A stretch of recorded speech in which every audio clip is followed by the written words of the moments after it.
Welcome to the Tea Grannies. I'm Elise. And I'm Maria. Today we're here to chat about where writers go wrong with social media. So pour yourself a cup of tea and let's get started.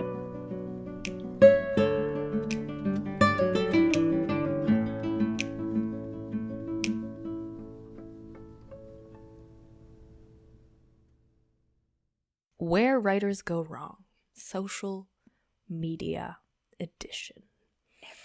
Everywhere. You're so excited for this episode. I am. I have seen so much bad behavior lately. I have like a lot to say. Where did you people all come from? You were doing fine, but I guess no. They were. Things on social media were never fine. No. But yeah, we're talking about social media today, and for authors specifically, and why it's necessary, a necessary evil, I like to call it. Whether it's actually necessary is debatable, but that's not what we're here to talk about. Because I don't have the intelligence backup necessary to have that conversation right now. But Fair. whether it's necessary or not, it is highly recommended. And this is from me, a digital marketer who avidly despises social media in all forms. So I love that contrast. Love that. If I didn't feel like it was necessary to my career, I would delete all of my accounts. I am not joking. I would be done. Like, I waste so much time on it. I feel like it does nothing. But that's a great start to this episode. I'm here to tell you why it does do something for you. But you do like it when I send you funny memes. It's fun. Oh, yeah. And things. You can send me that on Messenger and I'll never check the other accounts ever again. I wanted to put that together up front just so that like people are keeping that in mind as my bias as I'm talking about things and as they listen to this episode, because like it is relevant.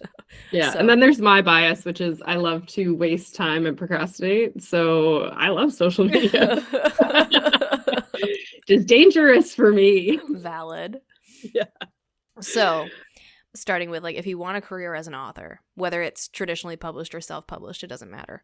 Having a social media presence is going to benefit you. Agents and editors and traditional publishers will all look to see if you can like market yourself online and if you have an audience or if you're capable of building one or like willing to build one. Because like, let's be honest, debut authors often don't have anyone following them because they haven't put anything out yet. So like, I don't think there's a huge expectation for you to have hundreds of followers or anything. But to be available online, to be like someone that your readers can find. And that's my second point, is that your readers will look you up online. And especially if they want more books from you, right? So it's in your best interest to make it easy for them to find you. And like I personally like to look up authors that I enjoy just to get a hint of their personality if they choose to share that online. So it's not like I'm following them super closely and looking at everything they ever post, but like I'll read a book, really enjoy it, and look up the author on social media and be like, what else have they written? Kind of look into them a little bit. And that's way easier to do if they're on platforms that I'm already on. So yeah, whether you're going for traditional or self-publishing, it essentially just makes it easier for your audience to find you. And that, in my opinion, that can't be a bad thing. That's only going to help you in the long run. Yes. And I think having a good social media presence is important. What you choose to do with it, even more so, because it's important for marketing. Obviously, we can't avoid that. And it helps you connect with readers and other authors. But one of the most important things to remember, I don't think I can say this enough, is other authors are your colleagues, not your competition. If you approach your online relationships with this in mind, you're going to have an easier time. So keep that in mind as we discuss things in this episode. And before anyone starts to panic, like I would if I was, coming at this as a newbie, I would totally be freaking out. But we are definitely not saying that you have to keep up a consistent presence on TikTok and Facebook and Instagram and Twitter and Threads and YouTube. Yes, YouTube is social media.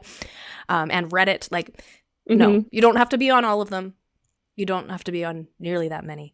And just hang tight. We'll talk about specific platforms more in a bit, but first we're going to pop over to our first page critique and have some fun, take a little break from this conversation, and then get back to it. And then come back to it. We'll get back into it. Yeah.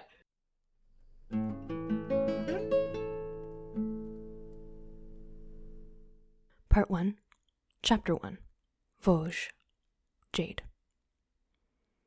It's almost the end of my shift, and the small diner is quiet. I wait behind the counter as our former high school star quarterback's gaze flickers between the diner's once white display above my head and me. When his 3 obnoxious friends settle loudly at the largest table by the window I cleaned this morning, I exhale slowly. Crap. They're eating in. I don't like him. I don't think anyone does, nor should, but Andy Macron is the very spoiled son of Vosges mayor, a bully shark in a small fishbowl. 3 burgers with cheese fries, 1 onion rings, and 4 chocolate milkshakes? His cocky grin still in place, he turns toward one of his friends, whose thick fingers fly over the cell, holding his attention. Mo, want to try a burger? Glancing over my shoulder, I grin at Flo, who rolls her eyes as she leans against the wall of the narrow kitchen. She's the only other employee of the Star Diner, where she also serves as our very good line cook and the manager of everything. Except for the money handling she happily leaves for Bernie, the owner of the L-shaped eatery. Mo, the brutishly large, or is it wide, receiver, shakes his head without lifting his eyes from his device. The tall, in-love-with-himself butthole scoffs as he pivots back to me. And a salad for the vegetarian pussy. He says the word with his usual entitled glee I've always found detestable. So my overall comments were, I don't have a lot of comments on this one. Mostly because it feels like we're not starting the story in the right place. I would suggest that this writer review their starting point once their draft is complete and see if they can move it further into the story. And I say this because we don't learn much about Jade in the first page. We get a little bit about the high school quarterback, and we get introduced to Mo's character, which could definitely wait till later in the chapter. And that's pretty much what happens. It takes up the whole first page, is taking up valuable real estate, and we don't learn anything about our point of view character. And I need a little more of that to be convinced to continue reading. And this is a common issue in the first chapters. I think that's why we like doing the first chapter or first page episode. Yeah, and I've seen it in published works too. So it's not like it's just unpublished or writers who are still workshopping. I've seen it everywhere. And I swear to God, it's from having to write introductions and essays all through school. Because I feel like everybody feels like they need to write an introduction to the story. Like, here's so-and-so, and here we are, and blah, blah, blah. And here's my thesis. This is what we're going to be talking about today. And this is, I'm going to expand on it the rest of the story. And it happens so much, and it's a habit that I also had to break, and it's a very hard habit to break. So what I would recommend, though, rather than beating yourself up about it, is start the story from wherever you need to start just to get it going. And then when you go back to edit or review it, decide if that actually suits your story or not as a starting point. And then you can just change it. It's not too hard to do. And I say that too, a lot of this information could be fed to us a little more slowly. Like, why does Jade dread him staying so much? Does this happen often? Does she need this job for a particular reason? So she has to put up with a bunch of bullshit because she needs the job for whatever reason. She's saving for school or whatever.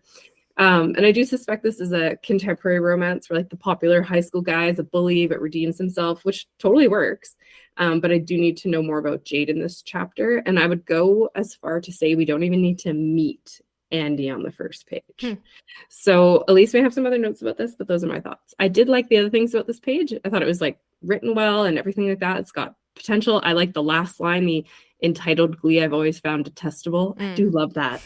So I think this is on the right track, but yeah, just starting in the wrong spot. I'm getting like distinct 2004 Cinderella story vibes from this, and that may be the first time I've made a pop culture reference about a teen rom-com that I actually remember. So I'm so proud of you. I was just gonna say my friends must be so proud, and look, there's the proof. So yeah, my guess is that this is a contemporary romance with probably an enemies to lovers trope marked between Jade and Andy. I'd be really curious to know if I'm right about that, actually. Like, nothing wrong with any of that. If I'm right, it just means you're setting up the reader expectations exactly as you seem to want them. So kudos to you.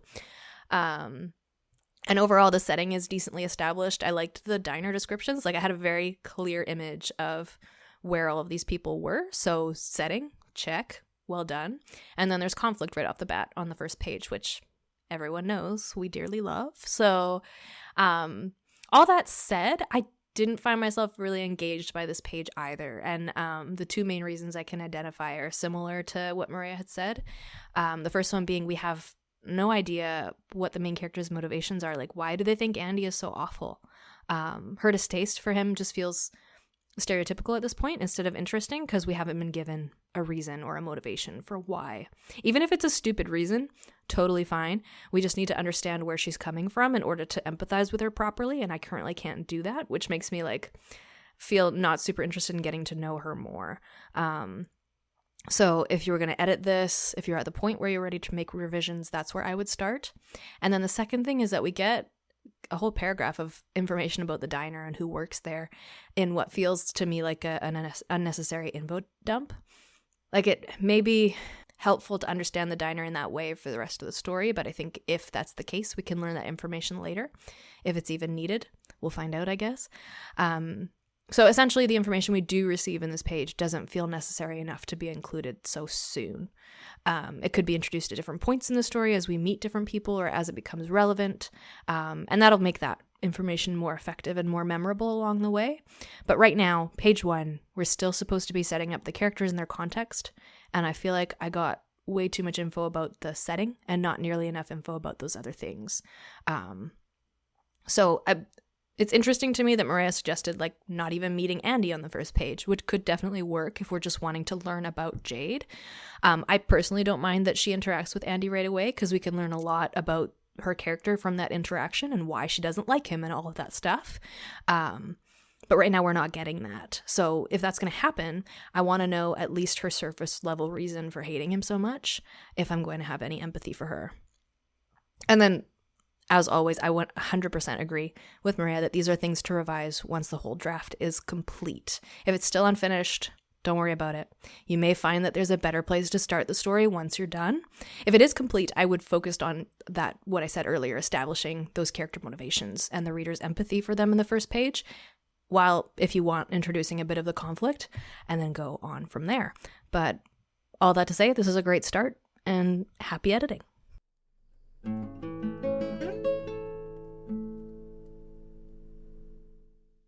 Coming back to our conversation from before, we said don't panic because we're going to talk about what platforms you should be on. And spoiler alert, not a lot. I'm not going to recommend being on more than one to start, honestly. So I'll back up a little bit. Something that I've occasionally mentioned on the show is that I have a day job where I do digital marketing for a company that serves a whole bunch of clients, small businesses, entrepreneurs, nonprofits. It's called Writer's Block Solutions. You can look us up, blah, blah, blah. Happy plug. There we go. So we do digital marketing for many of those clients. And I'm drawing from that experience a lot with this episode. And whenever we talk about marketing, that's in the background there. So just in case you're wondering why you should listen to me about any of this information, that's why. I primarily consult with clients on their website and social media presence. So I know a thing or two, and I'll tell you some of the basic things we usually start with when meeting with a new client to work with them. Number 1, you don't need to be on all the platforms. I will keep reminding you of that throughout this episode. Number 2, different platforms serve different purposes. Know your platforms. And what they're for. Number 3, go where your target audience is. So, of course, know your audience. And that's always the place to start. Like, who are you talking to? Who are you writing for? Why are you writing this book? Why are you the best person to write this book? That kind of stuff. I think something a lot of people don't realize or understand in the social media conversation is that piece about the platforms serving different purposes and different target audiences. So, for example, if you want to post a picture of your food and drink at your birthday dinner, that's not super great material for a LinkedIn post, but it fits right in on Facebook and Instagram, depending on your followers, of course, depending on your audience. You're always thinking about that. I have accounts on Facebook, Instagram, LinkedIn, Twitter. I refuse to call it X. Just we're going to call it Twitter. And, still Twitter to me as well. And Threads. But to be clear, I don't keep a consistent presence on all of those, and I certainly don't cross-post everything on all of them.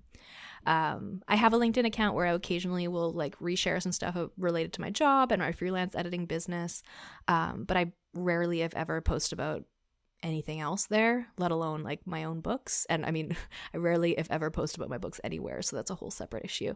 But most of my followers on Facebook are friends and family who just want to keep in touch. So posting about my books is more to keep them updated and aware, and I don't spend as much time doing that.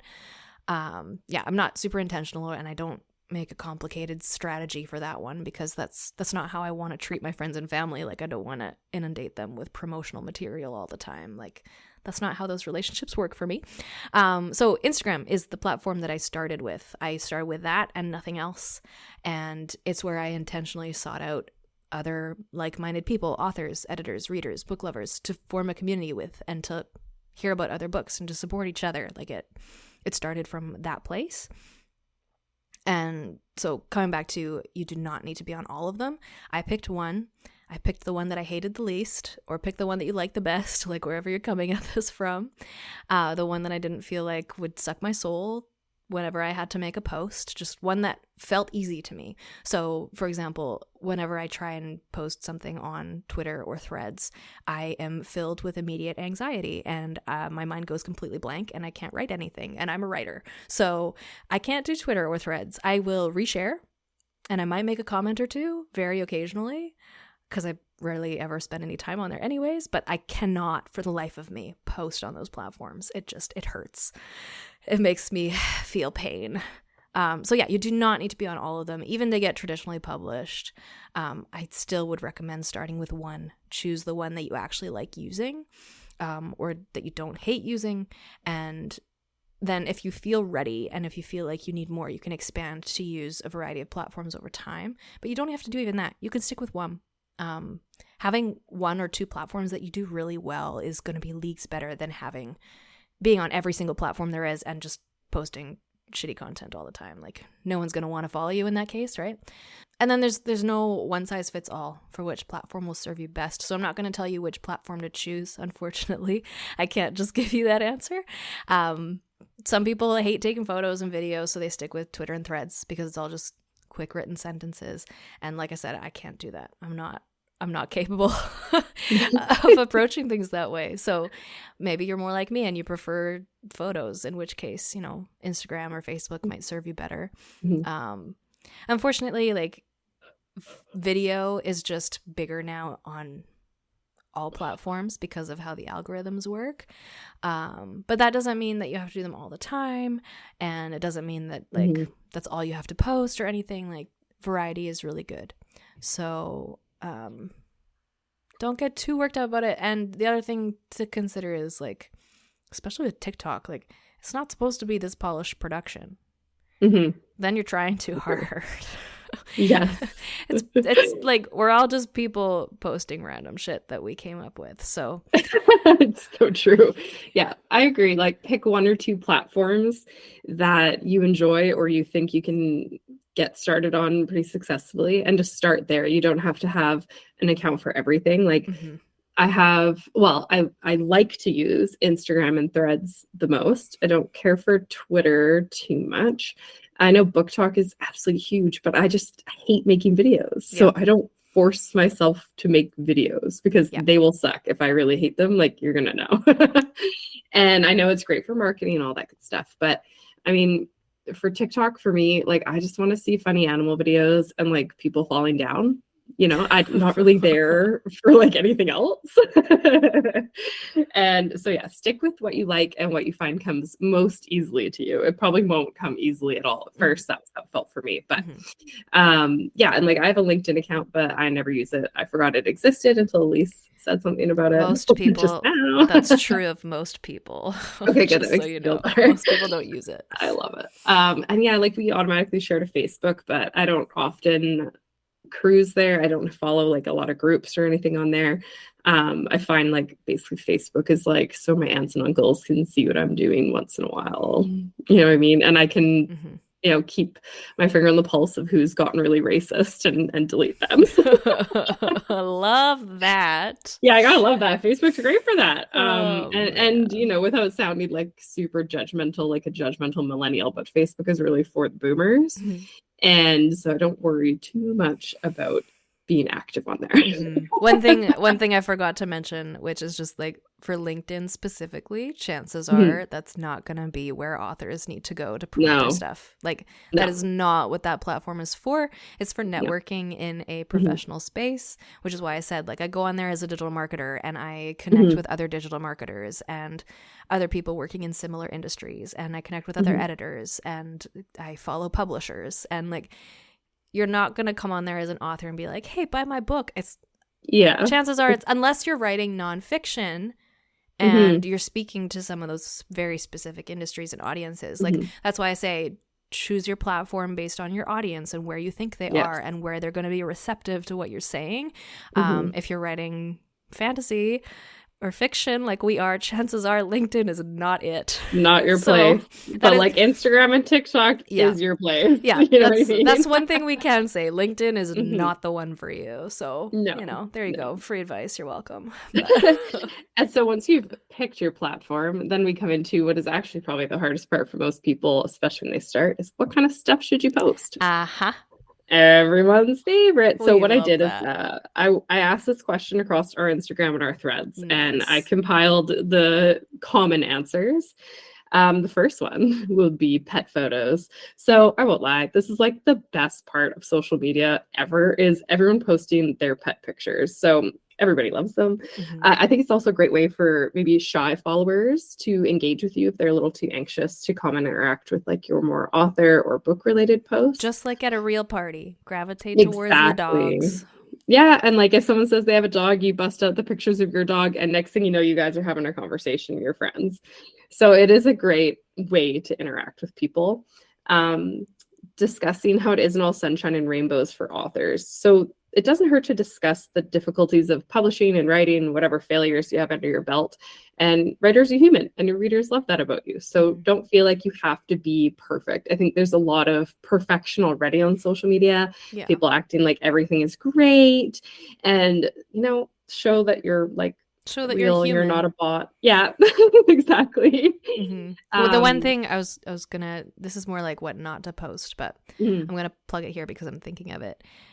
When you're showing that you're human and showing how it's not all sunshine and rainbows, I do see there's a lot of authors that just talk about like how hard writing is and how painful it is and how people should like feel bad for them and actually buy their stuff because of how hard it is. And like, okay, that's not what we're talking about here. That just makes you sound like you're trying to get pity votes, basically. Like, buy my book because this was so hard to write. Like, no, that's not a marketing strategy. I'm sorry.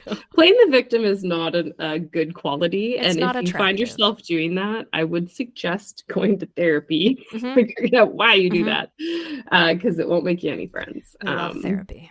Yeah, therapy's good. We plug that a lot. Anyway, back to the episode. Writing, publishing, marketing tips are also welcome, but bear in mind this can be a bit of a divisive topic, and people are pretty brave behind their keyboards. So how you deliver this type of information is important, and you will get people commenting and taking it like so literally and not seeing any kind of context. So that is going to happen. So just be careful how you phrase it. And posting what you're currently reading and loving, what kind of books you're excited for, and plugs for up and coming authors that your followers may enjoy. So these are great things to post. It shows you welcome other writers, and you understand that your books aren't the be all and end all for each reader. Like this is the thing I do see kind of often is people are like, you have to read my book, and they don't want to recommend other books because it's like I think it's a competition. And I'm like, well, the thing is, if someone liked your book and you recommend another author who's similar and they like that book, they're going to remember that. And they're always going to recommend those two together to somebody else. Yes, absolutely. And your word of mouth gets better because you were not an asshole. You know what I mean? Wow. So I feel like that's, just throwing that out there. That's a good one. Posting things from your everyday life. So this varies from person to person and what you're comfortable sharing. If you're not comfortable sharing photos of your house or your partner, then don't do it.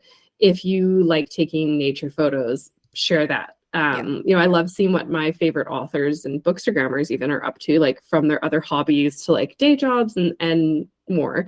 It's just interesting, you know, and it's cool to see how different people's lives are and yet how we can all come together and love a book or an author or something like that. I think that's cool.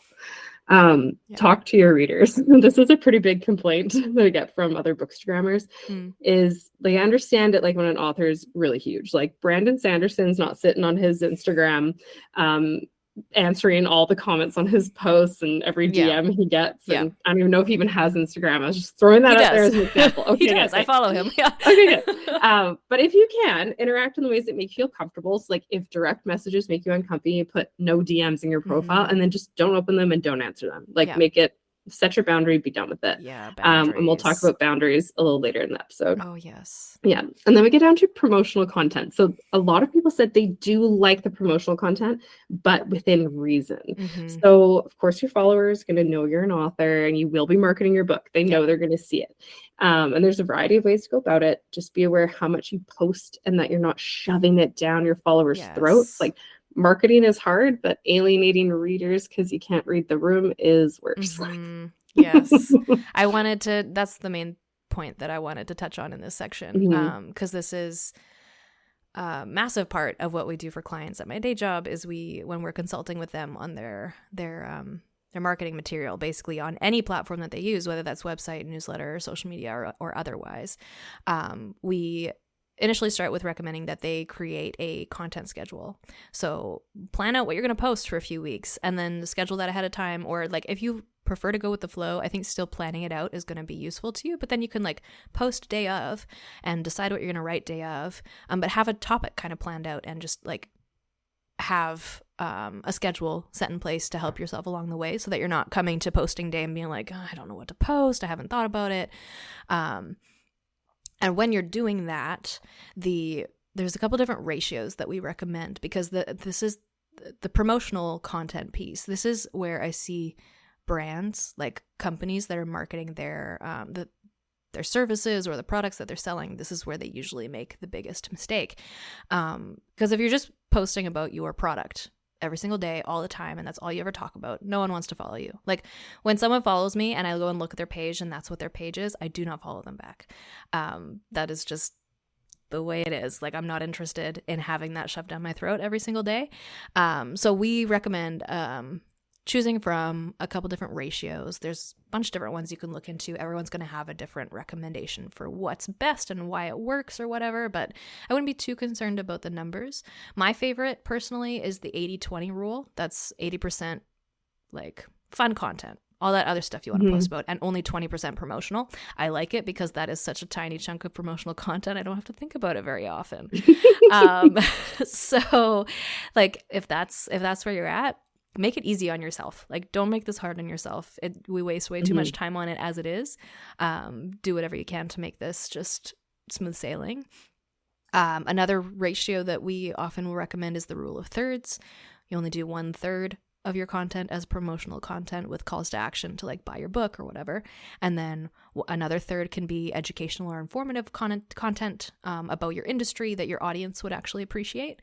And another third can be like lifestyle, curated, reshared content from your followers and other fun stuff like that. Like if you take nature photos and all that kind of good stuff, right? So there's a lot of different ways to do this, and just be aware that like different types of content serve different purposes too. Just like different channels, different platforms are for different reasons. Different content will get you different kinds of engagement. So promotional content is meant to drive sales or conversions or whatever action you want the audience to take when they see that post, which means that you're kind of directing them to click onto your profile, to click a link to your website or to Amazon or whatever. Like you're trying to shove them off the platform to go buy something. So for that one, you want to look at link clicks. Are you getting clicks?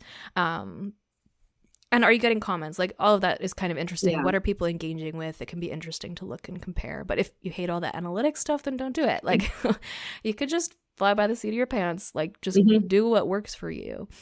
But then educational content is meant to be informative. And the thing that this does is it helps set you up as a knowledgeable individual on a certain topic or issue, which may help you find more of your target audience because they'll be like, oh, this person knows what they're talking about and they talk about things that I'm interested in too. And then they'll be more likely to want to follow you. It builds your reputation, basically. And so if your knowledge is really significantly tied to what you're writing about, then that's definitely something you want to be posting about. Like if you know, if you lived in Greece for 10 years and you're writing about Greek mythology, like tell us Yeah, that. share that. Share Yeah, that's pictures of your awesome. time in Greece. Like, Mhm. absolutely.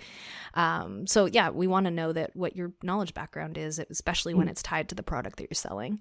And then the lifestyle and fun content is probably where you'll see the most engagement if your followers are actually engaged. Like, that's the fun stuff. That's the easiest stuff to comment on. That's the pet pictures. Yes. That's like, how's your Yep. dog doing? That's it's Yes. where they're gonna comment and like and share and come out to support each other, because that's the stuff that's actually relatable. That's you know, That's we're human humans. stuff. It's Yes. human stuff. This is a community of people looking for Mhm. friendship, looking for connection, and that's what we connect on. Mhm. So I would say that's why I like the 80-20 rule, because I think Yeah. that should be 80% of your content. You're Mhm. building a community of like-minded people. If you're only ever telling them to buy something, then it's very clear that you have an ulterior motive and you want Mhm. something out of them. And I don't know about you, but when I feel that way in my friendships, I don't spend very much time with those people. Yeah. I actively avoid those people and look for people who, like, they don't want anything from me aside Mhm. from just, let's chat, let's hang out, let's comfort each other, let's, Mhm. do life Bring me lots together. of tea options, Oh, yes. obviously. Oh, yes. And I feel like for those who are probably feeling overwhelmed right now, because I Mhm. know that this is a lot, Mhm. actually. The thing that's helped me the most with my Bookstagram is content scheduling. Yeah. So not just scheduling my content, but like I sit down, like I pretty much do it every weekend. I'll like block a couple hours on like Sunday or something. And I'm like, I'm going to take pictures today. I'm going to plan out my posts and I'm going to write my captions. Yeah. And then that way during the week, because like obviously I have a real life job and I have like real life responsibilities. I'm not just like going to sit down on like Wednesdays when I post a book review and write my 3-paragraph book review. Like I've already written it. Mhm. It's sitting there in a Google Doc and Mhm. I just have to kind of copy and paste. Exactly. And so do the things that make it easier for you. Like, and it will help with the overwhelm. Like the Yes. content scheduling has helped me a lot with the overwhelm. And it's just another thing that I like to do is I have a list of things that I can post or posts that I'm looking forward to doing at some point. Yes. And that way, when I go to make my plan, my content, and I'm like, oh my God, I don't know what to post on Friday. Mhm. I can be like, oh, I've been meaning to tell everybody about this Regency romance author that I like. I'm going to take a picture of her book and I'm going to post it and be like, I love this book. Have you guys read it? Yes. And stuff like that. So like I keep a running list. Like my list is actually humongous to the point when I go to make my content, I'm like, oh, what should I pick? Yeah. I have so many things. And it doesn't happen like that right away. So No, you have to build it up. you got to build it up. Mhm. And that's also part of where knowing your audience is very important. Yes. So when I post on my Instagram, like I actually schedule posts for Instagram. I do not for Threads. Threads is Right. like the thoughts that run through my ADHD brain that gets shared with the world or Right. whatever. And that's kind of the beauty of the different platforms. And people Mhm. like that on Threads. Whereas on Instagram, they do like the kind of curated content with like the questions. Like even if it's the same question you've seen another Bookstagrammer post 8,000 times, your followers are going to comment on it and see. Yeah. And you see your opinion and all that good stuff. So Mhm. yeah, for those of you feeling overwhelmed or disorganized, content scheduling is your friend. And however you choose to do it, it's fine. I just do it in a note on my phone. Yep. And I have a Google Doc with my book reviews and I have it organized by the month. Which I'm like, oh, I just have, and it sounds like really organized, but it doesn't feel that organized to me. But that is kind of a good place to start.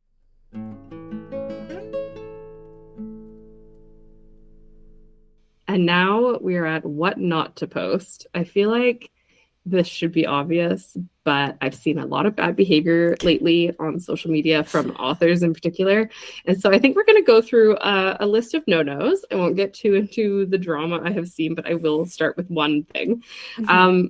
This is so basic. Don't review bomb other authors. I feel like that's fairly straightforward. But there was a big discovery of drama happening, and it was this debut author who got a deal with an agent, etc., got a deal with Illumicrate, which, if you're not familiar, is one of the most beautiful book subscription boxes you can get.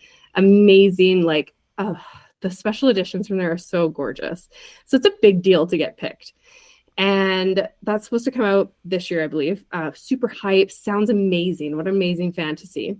Except she decided to hide behind some fake usernames and review bomb other debut authors, specifically people of color, and debut authors from the same publishing house. Why? So when this person was outed by the author of Iron Widow, they had the receipts, okay? And you can find them online. You find them on TikTok, or on their TikTok, you can find it. The author tried to fake screenshots and pretend it was someone else. Oh, God. Then came out with a statement blaming her mental health. So I'm no expert, but mental health does not make you a racist. And that, my friends, is how she completely blew her very promising career and blacklisted herself in the whole industry. So don't wild. do shit like that. That's Yeah. so Like, can you imagine I doing can't. that? I'm also like, who has time to do this shit? Okay, as a debut author. this was happening, as this drama unfolded on all the socials, I was reading Yellowface by R.F. Kuang. Oh, nice. Have you read it? Timing, yeah. It's on my list. I'm waiting for it from the library because you have my copy. Yeah. Oh my God. But yeah, very appropriately timed. Oh my word. that. Yes. I was like, as I was reading that book, I was like, I know that I shouldn't be as shocked as I am because this kind of stuff happens in real life. But how does this happen? Like, I don't understand how this happens. And then it happened in real life. I was like, what?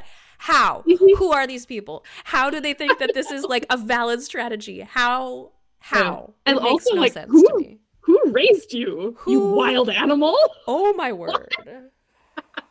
I know there's so much stuff I see, and I'm just like, oh gosh, you need to get out and touch some grass, my friend. My goodness you gracious. Gotta get outside more.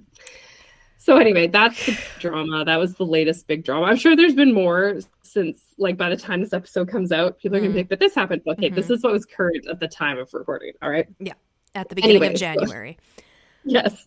And okay, so other things you should not post. Or just be aware, if you're going to post a controversial opinion and you know it's controversial. If you want to start shit. Consider your tone. Consider how it will affect your brand. Be prepared for backlash, people unfollowing you, people saying they'll never read your book. There's going to be some harassment. There's going to be troll comments. Before you post stuff, just be aware that you could be walking into that. And if that's something that's going to be hard on your mental health, or that you as a person just don't want to deal with, it's really easy to just not post it. Just be quiet. Don't do it. Unless that has to do with you and your career, in which case, yeah, you're going to have to address it. But that's a whole different thing. We won't get into that right now.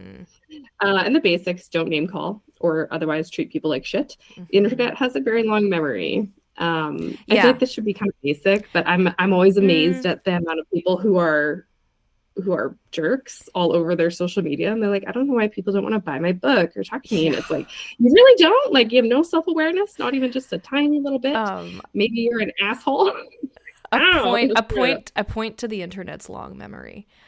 Something that I think people don't realize or appreciate is that even once if you think you've deleted something that was once shared on the internet, it's almost guaranteed that you have not. Yeah. If you think you took down a website, if you think you deleted a post from Facebook, like, you don't own anything that you put on a social media platform. You post on Facebook, Facebook owns that. They can do whatever they want with that information. There's certain guidelines and things, and you can download your stuff and ask them to delete your account, yada, yada, yada. But if you think that you just deleted a post and then it's gone and you're safe, don't count on that. Yeah, don't count on that. I think because we have no control over those things, like, we cannot control whether Facebook or Meta or any of the other companies actually deletes your content when you request that. It could still be living somewhere. You have no way of knowing that. Essentially, if you don't want it to come back and bite you in the ass, don't post it. If it's something that you eventually might want to delete and get rid of, don't post it in the first place, because you cannot guarantee that it will disappear. There's something, I believe it's called the Internet Archive. I might have a different name, but there's a website that you can go to that has basically records of everything that has ever been on the internet, and whether it's been deleted or not. Like, that is terrifying. If you think you've deleted it, you probably haven't. People do not know this. They do not realize this. They do not appreciate. Once it's on the internet, it is alive forever. Anyone can go and take what you post and turn it into, like, they can screenshot it. They can take it. You have no idea if they've done that. You have no idea if they've done that. So I'm not saying this to, like, doom and gloom freak people out. Just, like, be aware of what you're posting. Yeah, exactly. Have some basic logic and use it. Just do that. If you want to like shout it at your whole friends and family, don't put it on the internet. And that leads us into, please do not post only promotional content. Marketing's rough, but it's a really quick way to alienate readers and followers and potential readers. They don't want to see post after post after post of your book and how they should buy it, especially if it's the same post over and over again. You would think that's not out there, but it is. But it is. And if they're following you and your book has been out for a while, there's a good chance they've already read it or they're planning on reading it. So you don't have to keep shoving it down their throat. And, you know, if they don't want to read your book, maybe it's because it doesn't suit their taste that they like you. And then maybe your next book will work for them. Yeah. That's totally happened. I followed authors because like I just like chatting with them and I like them. And they post something that's really like not, you know, like a historical fiction that's maybe not a era that I like to read about. So like I'm probably not going to read it, but if someone asks me about a historical fiction, I'd be like, well, I haven't read it, but so and so has this one that came out. Like you don't want to alienate people who can help with word of mouth. And I think that's so important to me because like I have been in horses for a really long time and word of mouth is like the number one thing in the horse industry. It doesn't matter how nice your website is. It doesn't matter how great your photos are, how cute your horses are. If people in the industry know that you like abuse your horses or you verbally assault your staff or whatever, they know that. They tell other people that. Then everybody knows, right? It's the same. It's the same across industries, like within freelance editing. I want to say all of my clients from word of mouth referrals, and that's just like that. That is how we as human works. If you know someone, you're more likely to take a job from them than from someone you've never heard of before, because we are inherently suspicious of other people. So it's true. It's true. A little bit of trust goes a long way. That's true. And that leads us into don't burn bridges unless you're sure it won't bite you in the ass, or make sure you're confident that you can deal with the outcome if that happens. Especially like I've seen a lot of people be like go ape shit on like an author or a publisher or something on like socials, and then they kind of get checked by people, like reality checked. But by then it's too late. The damage is done. Like be very careful about using social media as like your sort of justice deliverance. I can understand the temptation because I think we can all be pretty brave behind our keyboards and we're also like more articulate than in person, but just be careful, you know, don't start shit you can't finish. That's what I'm saying. And use the block button liberally. If it upsets you, if it hurts your feelings, whatever, block. That's your friend. You see an idiot that keeps trolling your friend's posts on like Threads or something, just block them. I think that's don't get into it. That's like healthy boundary setting. Like not obviously not in real life. It doesn't work. Not in real life. But like on social media. On social media, you have that ability. You don't need to see that content on your feed. And you can control whether it's there or not in a lot of cases. So, and something I almost forgot to mention is when you are being supportive of your Bookstagram friends or your writer friends, make sure you've read the caption of what they posted before you hit like or share. Because one day I hit like on someone's post that I'd followed for a long time. I chatted with them all the time. And I'm like, oh, they posted, like, I didn't have time to look at it. So I hit like because I liked that book, or I was ready to read that book soon. And I was like, I'll come back and read it later. And then Elise texted me. It was like, messaged me, have you seen this? And I was like, well, I guess I did see it. I liked it, but I don't remember. So I went and read the caption. Oh my God. It was all full of racism. And I was like, oh no. What have I done? I remember this. Yes. You remember that? Yeah. Okay. And I ended up blocking that Bookstagrammer. Said that the bell was racist towards white people. And I absolutely I cackled. And the thing is, here's the thing, bad press could be good for you too, because she had like 18,000 followers. She posted that. And what ended up happening was we got like, I don't know how many people together for a buddy read, and we all loved it, all because we bonded over that person's horrible post. And we ended up reading the book and everybody loved it. And we all gave it a great review. And it was really helped us actually, I think, enjoy that book more, because we could see like how ridiculous it was that they had said all that stuff. So that's the other thing to be aware of. Be careful what you're liking and commenting on. Sure.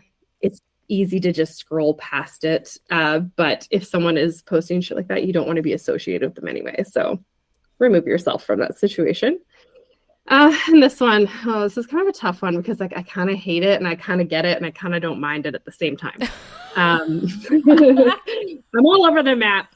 DMing bookstagrammers and asking them to read or buy your book. So it's one thing if you're offering like an advanced reader copy and you're going to send it to them for free in exchange for a review. That's okay. You can send that message.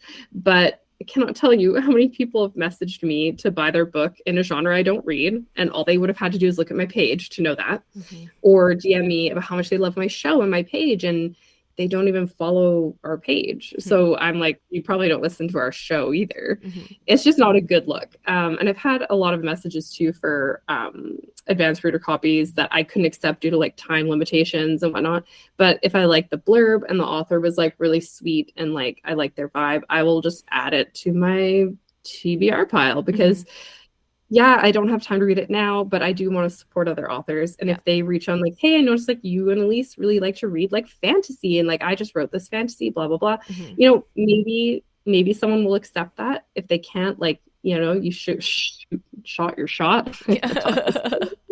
But yeah, just be wary of like doing the old like buy my book and like I've gotten some messages where I look at it and I'm like, you sent that and thought that was good that marketing because yeah it was like you don't even I'm less I think I'm less tolerant of that behavior than you are, it sounds like, because as soon as if someone comes into my DMs telling me, hey, no previous contact, we haven't really chatted, we haven't really talked, and they're suddenly DMing me to say, hey, I just wrote this book, please buy it, here's the link. That's so weird to me. I'm done. Yeah, like, okay. If they're doing it to buy it, I'm like, well, no. Spam. It's spam to me. Just be aware of that. If someone's asking if I'll read their like arc or something, or they just want to put it on my radar and they're not like asking me to buy it or anything. ARC like, is a totally different ballgame. Yeah, that's okay. But yeah, if you're messaging me and asking me to buy something, like, I mean, I'm kind of one of those people. I don't like being told what to do. So if you tell me to buy your book directly, I'm probably not going to buy it because I don't like being told what to do. And to me, like, that's what your page is for. That's you post your promotional content on your page saying, here's what I've done, here's my product, here's where you can get it. If you're interested, please go buy it. You post that on your page. You do not DM that to me. That is not I know there's no rules, but also like that's not proper etiquette in my opinion. It's not. Yeah, so, it's not. The one thing that I noticed was not on your list about what not to post, and probably with valid reasons, is my point that there's a lot of discussion in the bookish social communities about whether or not to post negative reviews of books. And this is like such a controversial one of like, everyone has a different stance on it. So like it's totally up to you. I don't know that there's a right or wrong answer here. And I think that Maria and I might even approach this differently. So you can correct me if I'm wrong. But my general personal practice is that I don't post negative reviews. And my reasoning for that is I want to have a career in publishing, whether that's as an author, an editor, or otherwise. And that means that some of these authors may end up being my colleagues. And I don't want their first impression of me to ever be that I posted a negative review of their book once. Like, if that's the first point of reference that they have for me as a person, do you know how mortifying that would be? Oh, that would be awful. If they just happened across it. Terrible. They tied my name to that. And then suddenly we're working at the same publishing house and they're like, oh, you. Like, no. I'm not putting up with it. Nope. I'm not even going to touch that with a 10-foot pole. So because that's where I'm coming from. Not everyone is coming from that same angle. So if you want to post negative reviews, you can absolutely go ahead. I might still mention, like, if I couldn't get into a book or I DNF'd it because of personal preference, but I will always be very careful to make it very clear that I couldn't get into it because of a personal subjective reason. Not because the author was bad. Like, if you're going to post a negative review, I think that's really important to be really, really aware of, because art can be so subjective. And most of the time people just couch it as like, no, this book is objectively bad because of this and this and that. And no, those are all subjective reasons that like wouldn't bother me if I was reading it. So having more self-awareness of your own biases when you're posting that negative review, I think if you're going to post it anyway, be careful, be kind. That's That's I true think, of yeah, most my things. Be careful and be kind. I think so too. Like my approach to that is not totally different. Like I think as a as someone who wants to be published and is planning to publish soon, it's not in my best interest to post negative reviews Hmm. because, like I said, like authors are your colleagues, not your competition. And I'm not a big fan. You know, I wouldn't be very pleased if I had an author friend and they posted a negative review of my book. It feels like bad karma. Like Yeah. I would rather they just not post a review at all, which is what I do when I don't like a book. I'll rate it like a star rating on Goodreads or whatever, Mm. or like Storygraph, but I won't write like a full review and I don't post negative reviews to our page. And I've had some people ask about that, and I'm just sort of like, well, I don't want to be that person. Like, I'm not a big fan of tearing books down Yeah. on the internet like that, especially because art is subjective. Hmm. There's like, for example, like I DNF'd Fourth Wing, you know, Mhm. and this shocks and horrifies so many people. Yeah. But I'm not gonna post about why I've DNF'd it and what I thought about the writing and everything like that, because there's so many people that love that book. You know, like, yeah, that's gonna get you a lot of traction and attention, but is it not not Mm. all attention is good attention, Yeah. Yeah. right? And I think that's important too. And I think if you're an author, I think that you should steer clear from posting negative reviews. If you're a bookstagrammer, sure, That's yeah. but do not tag the author. Do Mm. not tag authors in Yeah. negative reviews. No. Only tag them if it's like 4 stars or above. Do not tag them otherwise. Like this Yeah. is a big a debate also on like threads and whatnot recently. And of course, people take it literally and they take it with like absolutely zero context. But the thing is, to me, is like if you are posting a negative review, the author doesn't need to see that. Absolutely And not. there was someone on threads being like, well, how are they going to know what they need to improve on? Listen, Sally, who just picked up my book, who's at like 10th grade reading level. I don't need your feedback. Okay. Nope. It went through like 10 beta readers, an editor, another editor, then me again. I don't need your I don't need opinion. to listen to Sally on Instagram. Thanks. Yeah. And remember that when you get bad reviews too. Sometimes like, you know, when you see those reviews, especially on Goodreads, and Goodreads is social media, by the way, and I love it. Yep. But people will write these like long ass reviews with like the gifs and the whole bit, and they make it, it's like they're trying to get class attention. Mhm. And I'm sort of looking at it like, how much time do you have? Yeah. Where do you get some of that time? You can have some. Yeah. And why are you spending so much time shitting on someone's hard work? Mhm. To me, like, no matter how bad the book is, somebody wrote a book and published it, and that's more than most of those reviewers could ever say. So like, negative reviews have their place, critical reviews have their place. But I think if you're an author or writer, I think you should steer clear of doing that. Like, for sure, I've read books where I've been like, oof, they kind of missed this in the editing, or like this could have used another editing pass. I'm not posting that to my page. Mhm. Yeah. What if we become friends and they go scroll my page and then I've got a post being like, I hated this book. Yeah. This person, they're going to be like, they're going to feel betrayed, right? And I just think it's not a good look when you're trying to build a good social media presence. And that's my rant. Yeah. I think there's I think there's a really good distinction that you made there, that like if you're an author or you want to work in publishing and that kind of thing, posting negative reviews is probably not a good idea. But if you're a reader and your page is about reviewing books, you are now a critic. Yeah. That is your job. Yes. That is what you've made your role. So yeah, you can post negative reviews as often as you please. I would still say make an effort to be kind and give people the benefit of the doubt. Definitely. But like, you know, people are going to do that or they're not. We have no control over it. I think one of the most helpful things I've heard about reviews more recently is like, reviews are not for the author. That's right. Yeah. They're for readers. Very much so for readers. They're not for the author. So don't read the comments. Don't read the reviews. Don't read the reviews for your books on Goodreads. I recently just kind of like popped on Goodreads to like check my ratings on my books. Shouldn't have done that because there was like a 3-star or something on there with no review. And I was like, then I was stewing about it for hours. And it's like, why? This is none of my business. This does not need to matter to me. Someone didn't like it. Shit's going to happen. People are not going to like my books. That's going to happen. Well, it's just, I think that's a tough one for a lot of people with anxiety or who are like people pleasers like us.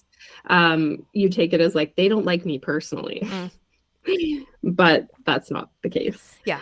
Key point, they and that's don't know something me personally, so. Exactly. And how many people really know you personally? Like, I think everyone, like, I think this is the other thing I want to touch on is your social media persona doesn't have to be exactly you, No.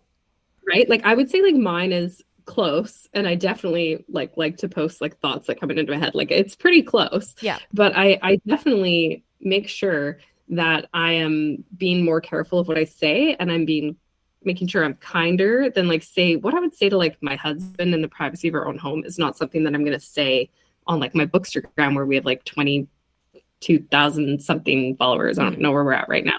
I'm not going to post that there. Yeah. Because there's parts of your life that you should keep private, and there's thoughts that you should keep in your head. And I Yeah. think we all know enough people and have been out in the world long enough to know there's some thoughts people should keep inside their head. Or most of us do anyway. Most of us do, yeah. Those of us with some self-awareness, which I like to think as writers and authors, but I've seen some serious shit lately that is making me question if these people have like learned empathy from their reading or not. But you know, I could talk about that all day. Probably. We could do a whole episode just ranting about these things. Mm-hmm. But we're not going to do that because we have a few more things to cover. We do. And the next one is how to engage with readers and potential readers. And I think that this is like the biggest thing after what do I post is like, okay, how do I connect with my audience? Like, how do I grow my page? Yes, this is hard and it's intimidating. So hard. And if you're starting from scratch, you have no idea. Like, I do recommend, sorry, I'm hijacking your take it away, Queen. If you are an aspiring writer or you want to query, blah, blah, blah, get on Bookstagram and make a Bookstagram account and keep your finger on the pulse of what's going on in the book world. Because I think too many writers, a lot of us are introverts. We like to hide, don't want to share. And we get really intimidated by the marketing and having an author page and stuff like that. So I'd recommend get your foot in the door by doing a Bookstagram, because if you're a writer, you're probably a reader. You don't have to post a ton, but like go make some friends, follow some pages, and kind of get an idea of what it looks like in the reader space. And then you'll have a better idea of how to engage with people. Yep. Otherwise, you're just going to sound like, hey, do you want to buy my book? And people are going to be like, oh my God, block. No. Yeah. Yeah, exactly. Yeah. Sorry. Continue. No, good. That connects very nicely into kind of the main point that I want to make is that social media is social. Yes. So all of us with introversion and social anxiety and all those fun things, like social media is still a social setting. You are still living in community with other human beings, other real life people. Yes, there are robots and bots out there. But and you don't have to wear pants, but exactly, the rules are slightly different, but it is still a social communal setting. And I think it's most helpful to view each social media platform as a community in and of itself. Like, just please remember that these people are human beings. The person on the other side of that post writing that comment is sitting in front of a keyboard just like you and me.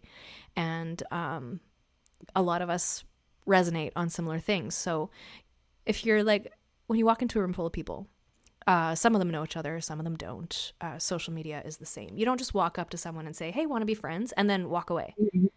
And then talk to somebody else and say the same thing and then walk away and walk to the next person. And the way that we get followers on these platforms is very much like that. Like, pop in, say hi, follow, and then never talk to them again. That's not how we make connection in real life. You want to show interest in the other person first, so indicate that you're curious and engaged and looking for genuine connection. And then if they reciprocate that openness, great, you get to share with them about yourself. They've opened that door. But that doesn't mean that you can suddenly stop asking them about their life because they've shown some interest in yours. Like, it's always going to need to be somewhat reciprocal. And if you want to keep that relationship going, you need to nurture it. And it's the same on social media. And we've mentioned this before, this is obviously for like small audiences, for people just starting out. Brandon Sanderson isn't going to be sitting on his DMs and answering every single message that he gets. That's probably not humanly possible for someone with that big of an audience. So once you reach a certain level of interest, followers will come and go without interacting with you at all. And that's just how parasocial relationships like these work. And I'm not qualified to speak on that mass level. So that's all I'll say about that. But one of the biggest mistakes I think I see the smaller accounts making daily is just doing like mass follow for follows and expecting that to make a difference in their engagement and on their posts. Yeah. It won't. Yeah, that's not going to affect your likes, your comments, or your shares. It's not going to. There's some basic logic to think about here. If someone's just following you so that they get another follower on their account in return, they probably don't care what you post about. Like, they're not really thinking about it. They don't have anything against you, but they're not looking for more content. They just want that additional number in their follower count. And if it turns out that like after they follow you, they don't actually like what you post because it comes up in their feed every once in a while, yeah, they're probably going to unfollow you. And or they might just like never interact with your stuff. So it'll show up less and less in their feed, and you never get engagement from them anyway because they're not seeing your stuff anymore. Well, that's just how the algorithm works. The less you engage with someone, the less you see what they are posting. So this is why I stopped doing follow trains quite a while ago. And I pretty much regret that I ever took part in them in the first place. Because talk about follower bloat. Like, Same. Right? Followers from follow trains and things like that don't care what you're posting.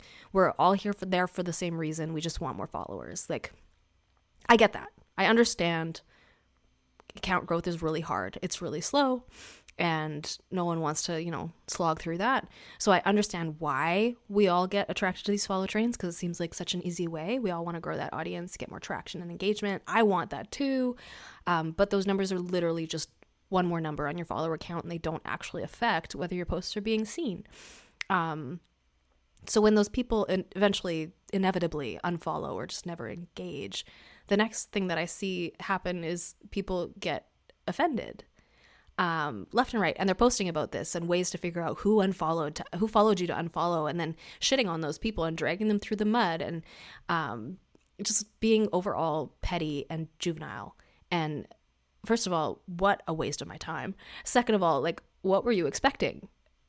I'm going to sound patronizing and condescending here. Like, I know that is in my tone. It's kind of on purpose. But seriously, the number of people who get offended about follow for follow and then follow to unfollow, that's literally what you're doing to grow your own audience. So why are you not expecting that in return? Like, it's just going to happen to you. It's astounding to me that people can get so up in arms about this, because if you just think about it for a few quick minutes, like, you realize how quickly it all falls apart. Pretty much. Yeah. And the thing about, like, I just want to say, like, unfollowing is not a dirty word. Like, if you want to unfollow someone because you don't agree or vibe with their content, or they posted something that's kind of questionable, like, you can do that. I did actually, this happened once, and I remember it hurt my feelings. I was still a baby bookstagrammer. Now I'd be like, whatever. But when I first started, I had done a lot of follow trains, right? Which was kind of, I didn't even know Bookstagram existed when I started our account. So I did a lot of, like, I learned by doing, let's put it that way. As we do. So there was it was a bigger account I had followed. And like, I did like her page, but she never answered my DMs, and like, we didn't really chat otherwise. And like, she didn't really read the same stuff I was reading. It's like, I think I'm going to unfollow her because, like, I just not feeling it. So I unfollowed her, and she DM'd me and was like mean to me about it. And I was like, oh my God. Oh, how do you have like 20,000 followers when you're kind of a bitch? Like, I was like, I'm sorry. Like, I can unfollow you if I want to. And it kind of put a bad taste in my mouth. And then actually a little while later, when I kind of got over it, I went through all my following, and I just unfollowed people that either I didn't talk to, I wasn't into their content anymore. They were like a follow train thing, and like, we never interacted. And I probably cut down like over 1,000 followers. It took me a while to do. And I lost followers too, because as soon as they saw that I'd unfollowed them, they also unfollowed me. I don't really know how people track that. I know there's some apps, but they're really buggy. You have to spend so much time doing it. I'm not going to do that. Like, if they unfollow me, okay, that's their choice. I'm not going to worry about it. And I know I don't, if I post something that they don't like, or I'm posting too much dog content on my stories, I'm like, okay, bye. I'm not going to change what I post for one person. No, exactly. And that's what I was going to touch on with my next note, was like on the follow to unfollow topic.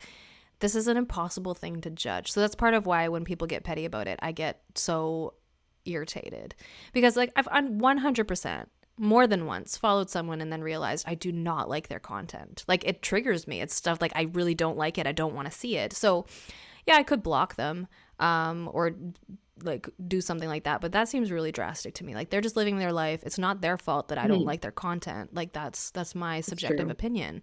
So I unfollow them because that's not the content I was expecting, and I didn't realize that until after I'd followed them. And I guarantee you that happens all the time. So hunting down the people who follow to unfollow and shit talking them for the next 5 years is a pretty bad look. And it's unfair. Too much work, and it's unfair. It's unfair to other human beings who like, oh, they didn't like your stuff, so you're gonna crucify them for not following you silently. Like it doesn't make sense. If you don't like my stuff, please don't follow me. I don't. Please don't. Just don't do it. I don't need that in my life, right? So like I perfectly understand going through your followers to unfollow people that have done this and clean things up a bit. No harm there. I've done it too. Because I've followed people that's like, oh, I don't interact with this. I don't like this. So then, yeah, I'm going to clean that up a little bit. But it's the attacking and the name smearing and the blacklisting and then blocking and all this behavior that is, in my opinion, way too excessive. Creating drama where there's no need for it. So like this is a community of human beings, and treat them as such. I guess. And I think and the thing that I think is weirdly hard for a lot of people when they start is like it's okay to just follow pages that you like and naturally engage with them. Like it doesn't have to all be like because you're trying to promote your book and you're like, this person looks like they'll read my book and I'm gonna comment on their stuff until they follow me, and like then I'm gonna send them a DM about my book. Like comment on their pretty photos, like enjoy their content, like connect with them. You don't have to cold call every single person you want to follow or want them to follow you. Like especially like from an author perspective, like your readers are there for the books and the community. If you don't acknowledge that and work from that headspace, you're going to alienate your potential readers very quickly. And I think it's important to just have some self-awareness. I feel like that might be a theme in this episode of like, and I know a lot of people struggle on social media, and like maybe because they struggle socially already, and that's totally fair. But if you're not sure, do less, like, and test the waters. Like you're kind of learning as well. So like, just, you know, be gentle to yourself.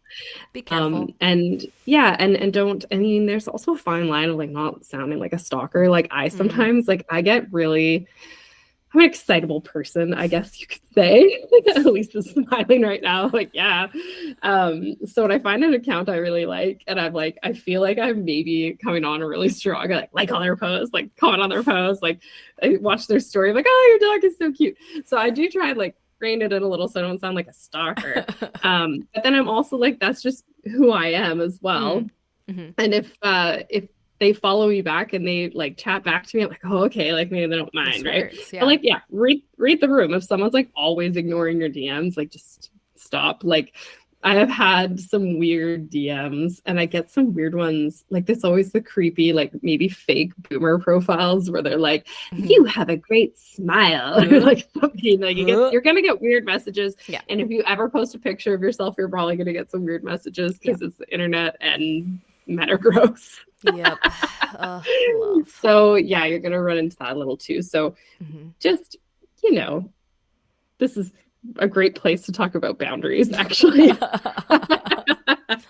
perfect segue. Yes, I do love boundaries. I'm a big boundary setter. So you have to decide on your social media boundaries, and those can change as well. Mine have changed over the years since I started our podcast, Bookstagram. Definitely has changed. I'm not a big social media user in my personal life. So like if you follow my personal Instagram, I think the last time I posted was like September. You know, I'm not a big poster on there because I don't know, I post my story and the people that I see regularly know what's up in my life. I don't feel the need to post it.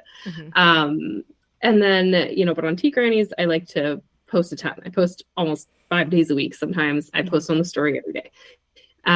But I do have some boundaries with that. And so you just have to decide what yours will be. Like, will you be keeping your children's faces off your page? Highly recommend that you do this for like 1,000 reasons. But yeah.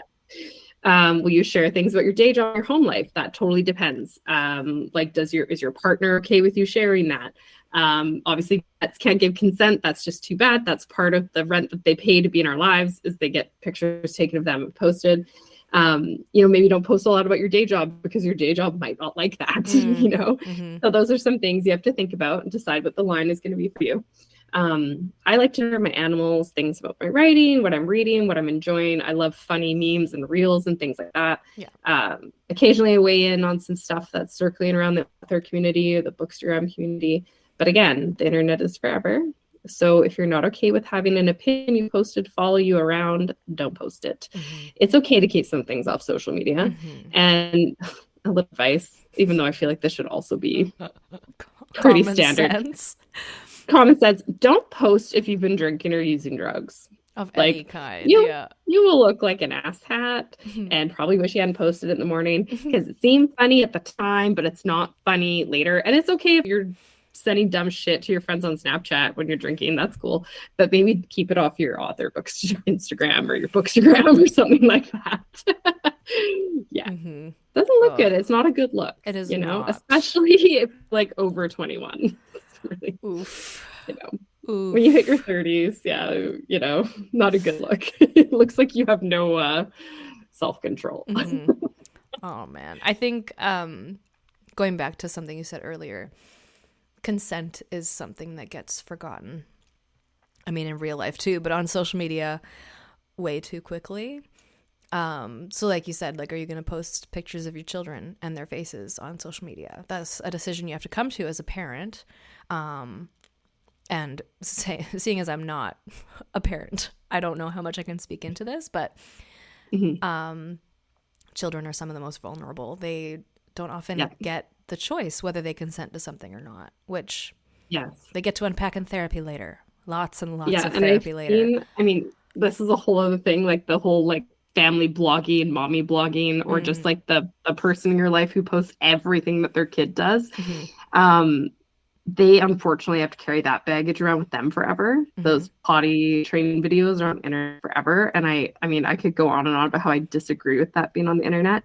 But I think, definitely be careful with what you post about your kids. I just think like there's way too many creeps out there and the internet is forever. So, I mean, that's one of the things that like, I don't think I ever post pictures or videos of my nephew, even to my Instagram, even though like my sister-in-law posts him all the time. It's her kid, it's her choice, but he doesn't need to be seen by my 2,500 Instagram followers. Sure. He's 6. Yeah. He doesn't need that shit yet. Yeah. And I mean, well, I can't speak into like whether or not you post your children's pictures and how you come to that decision. That's totally up to you. And I don't know if there's a right or wrong answer there. The place that I'm coming from is like my husband has explicitly asked that I do not post pictures of him on social media of any kind. So I respect that request. Like, that's his choice. He doesn't want his face plastered all over social media to a bunch of random strangers he has no desire to know. I completely understand that and respect that boundary that he's set. And like Maria has said more than once, the internet is forever. And these platforms that we're posting all this content on, they're not secure and they're not out to protect your best interests. They own what you post. They can take that and you won't know what they're doing with it. So be mindful about what you post. Keep backups of your stuff. The IT in me is coming out a little bit here. and never trust that platform that you're using. It's not going to help you if shit goes south. Like, you can't trust or rely on that. So be aware of what you're dealing with. Be aware of your rights and your security and lack thereof. Like, as long as you know what you're getting into, like, you're aware, you know what the dangers are, you know that you can handle them, great, keep going. But just have that awareness. Informed consent is more important to me than ever. The more that I learn about how these platforms operate, and I think informed consent is what will help you make appropriate boundaries for yourself on social media and for the people in your life on social media. Yeah, absolutely. And it's also your personal choice if you want to feature your face or body on your social media. Like, I think for a lot of people that is something that they're worried they have to do for their social media to do well, and you do not. Like, I think on ours, like, what we've posted our faces once or twice, maybe, and like there might be a couple of me usually hiding behind a book because I don't really want my whole face Mhm. out all the time. And that's fine. There's ways to work around it. There's lots of people I follow who I've never seen them Yeah. in their page, and it Yeah. is great. So just keep that in mind. I think that's something Mhm. that a lot of people find triggering too. Like, I'm not going to post a full body shot on like my Instagram because like I already like am insecure enough. Like, I don't need the world to comment. Like, I would get one mean comment and I'd be like, no. Mhm. So if that's something that you know will bother you, just don't even do it. Just Like, don't even you're do in it. control of your social media. And I Yep. think a lot of people forget that too. Yeah. Yeah, and if Yeah. that is something that you enjoy doing and posting pictures of yourself Yeah, and you like go that for it. validation, absolutely. Mhm. Just Absolutely. be Yeah. aware of what you're getting yourself into and whether Yes. that's appropriate for you or not. Mhm. Yeah, and if you can handle the creepy DMs, then Mhm. power to you, because Yeah. I hate those. Oh yeah. Speaking Which of leads me trolls, to don't feed the trolls. This is such a tough one. I know that this is a tough one for like everybody. It's very easy to get talked into an online argument. It's happened to me before loads of times. If the comments directly on your post, on your feed or anything like that, I mean, maybe I'll have to answer. But take the time to reflect on it before you do, Mhm. and how you choose to answer. And if you choose to answer, Mhm. blocking is always an option. And just remember, a lot of the time the inflammatory comments are meant to get a rise out of you and have you say something regretful or rude that you can be harassed for even longer. So use that block button freely. If someone's posts or comments harm your mental health or are bringing negative attention to your brand, just like block them. That's fine. I mean, this is different when you've posted something horrible or controversial, then yeah, that's a bit different. But I'm talking like in your general thing. Like, I saw someone post on Threads the other day. I thought it was quite funny. She was like, why are men always saying like you're gonna grow up old and alone with your cats? Like, I love being with my cat. Mhm. And it's like a joke, the crazy cat lady joke that just apparently never gets old for a lot of people. Yeah. And one of the top comments was a guy making a sexual comment about how the cat's tongue wouldn't be as good. Oh my god. And I was going like, that's the kind of thing, like, why would Block. you just wouldn't answer? Just block. Just don't even answer. block. Yeah. So choose what you're going to answer to. Mhm. Sometimes you're going to get people who like completely miss the point, and like, that's okay. It's not your Mhm. job to educate everybody.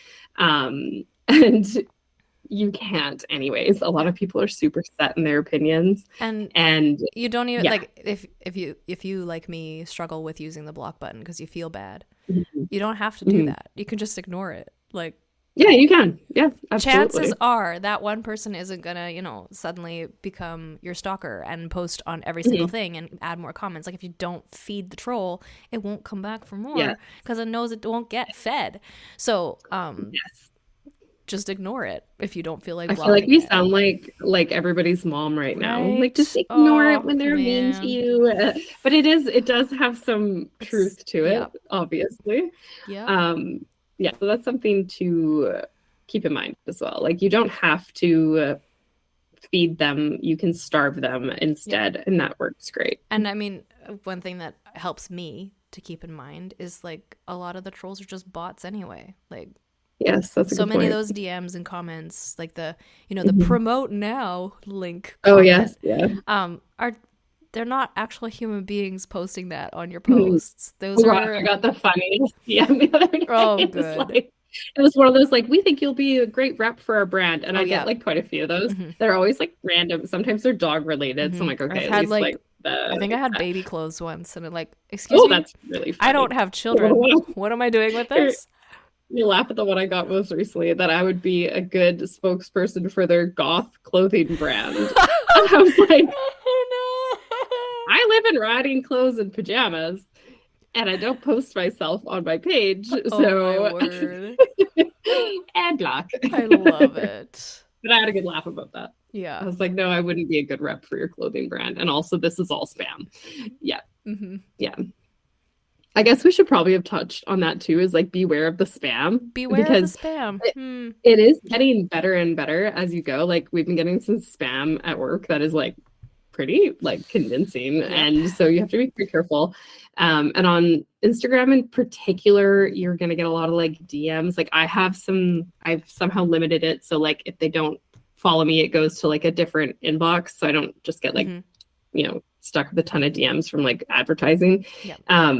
But know what's spam and what's not. And if you're not sure, just ignore it. Yeah. Because you don't know. You also don't have to be a detective. Like, is this Nope. spam? Would you be interested if it wasn't?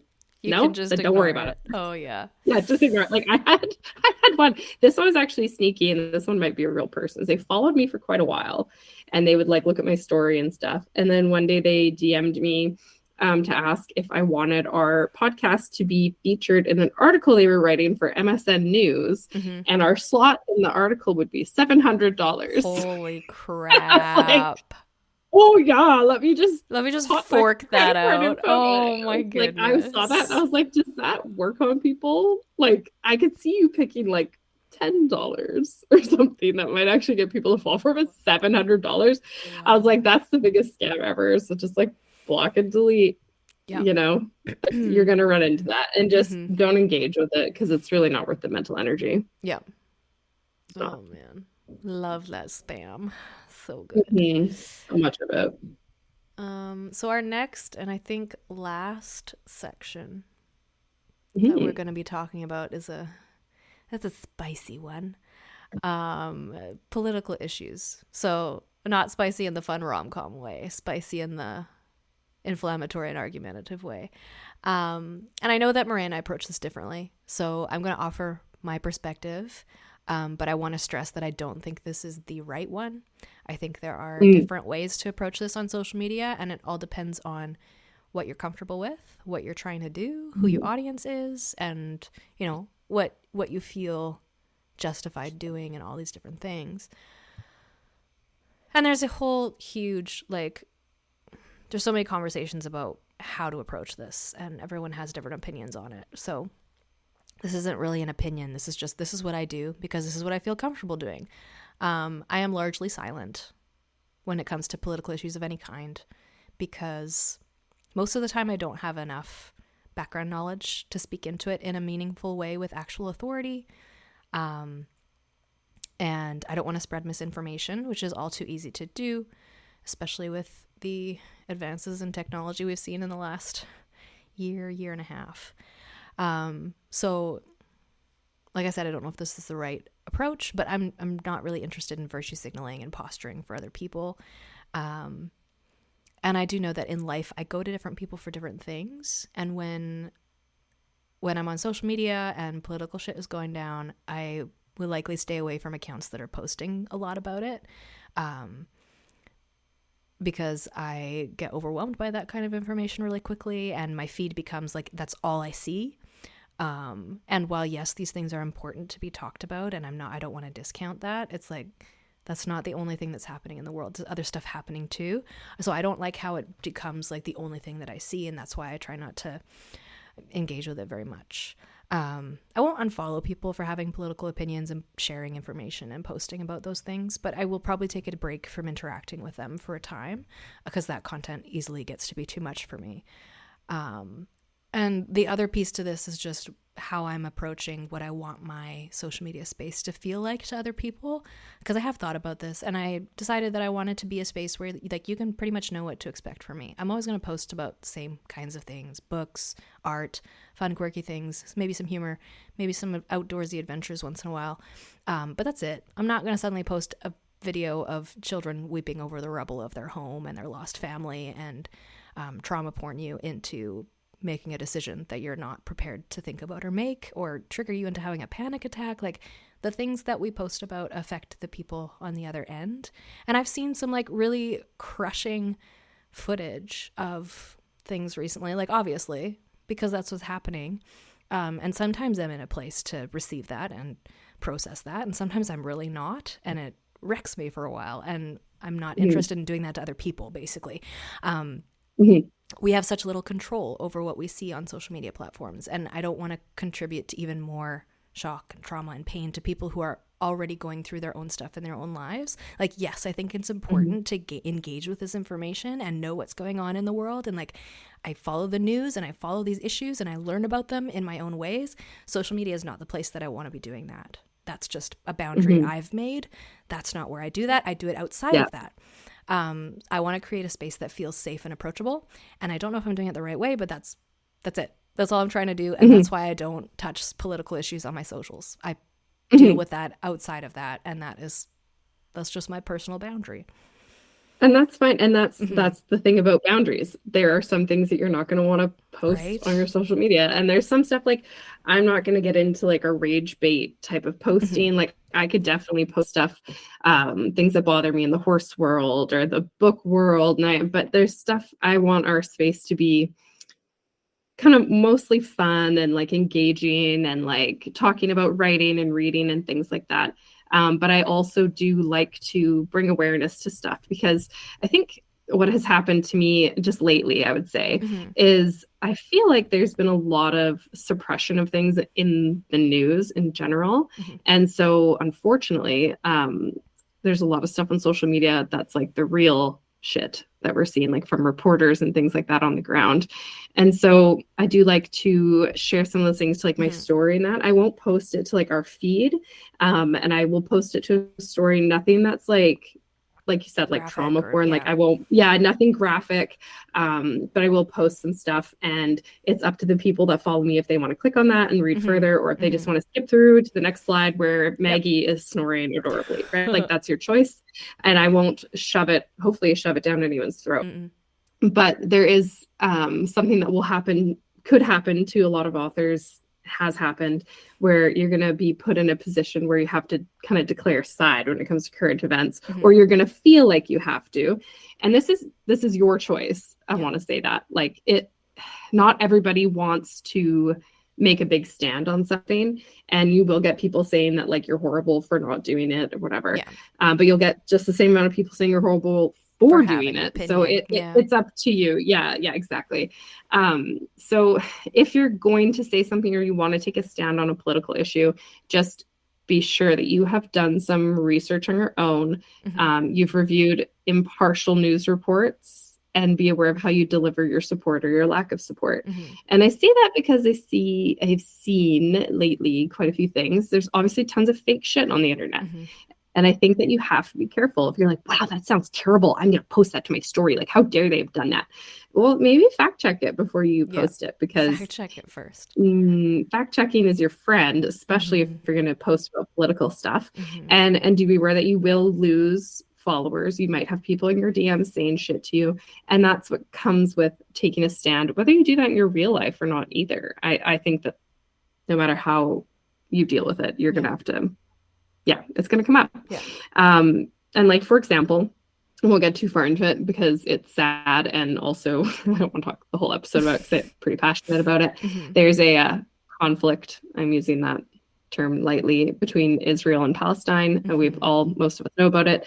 And by any definition, it's a genocide. Yeah. But there's a lot of bookstagrammers and Yeah. authors who are being harassed for supporting Palestine. They're being called anti-Semitic. I've been called that too, which I thought was quite interesting. I was like, I Fun. didn't realize that saying you don't want people to die is like anti-Semitic. But I mean, what do I know, apparently? Yeah. Yeah.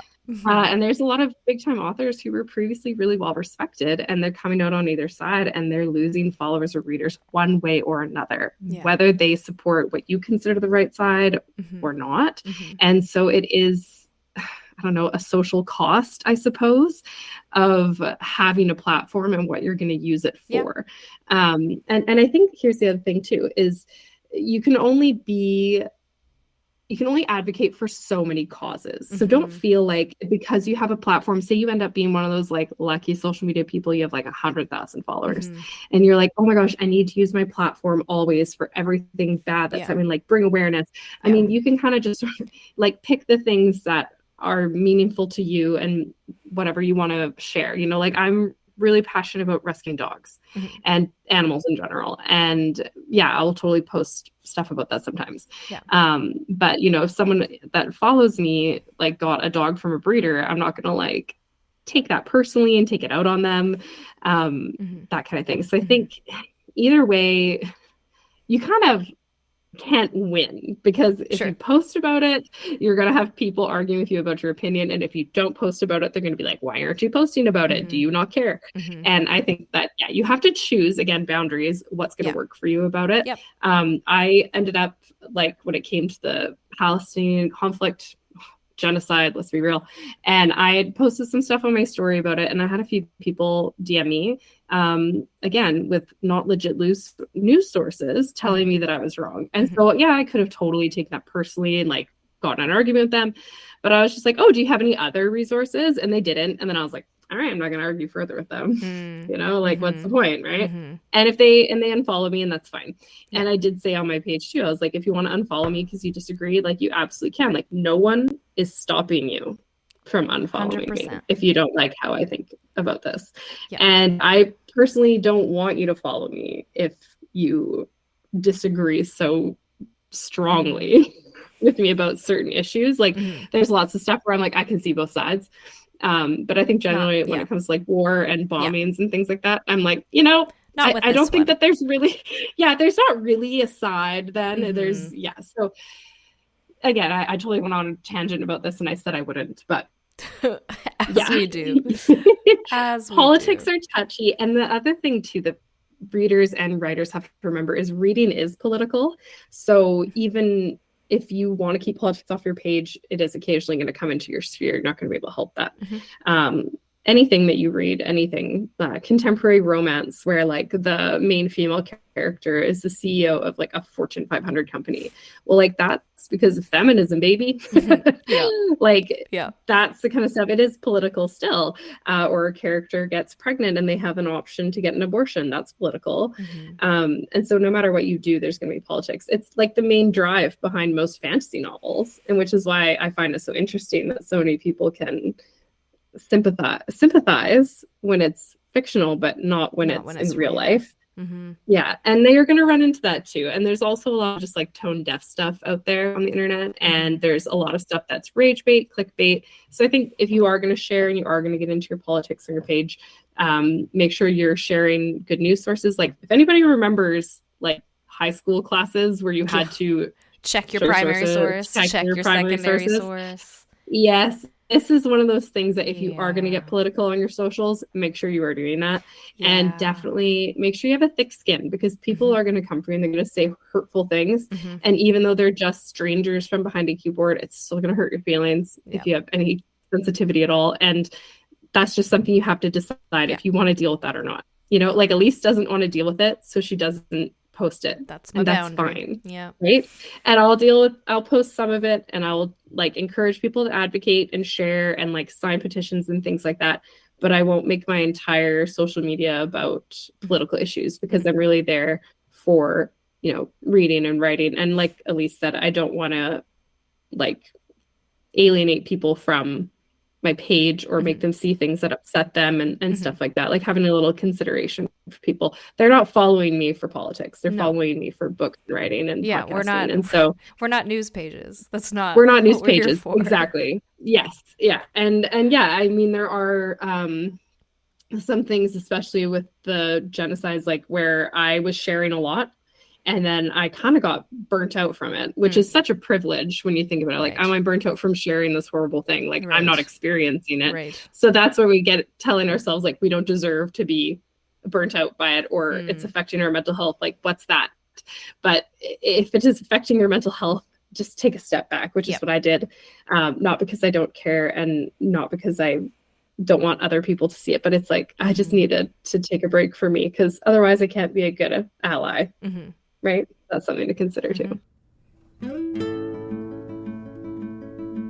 That's the tea on where writers go wrong with social media. So please rate and review our show wherever you get your podcasts. And you can follow us at the Tea Grannies Podcast on Instagram and Threads. So happy writing.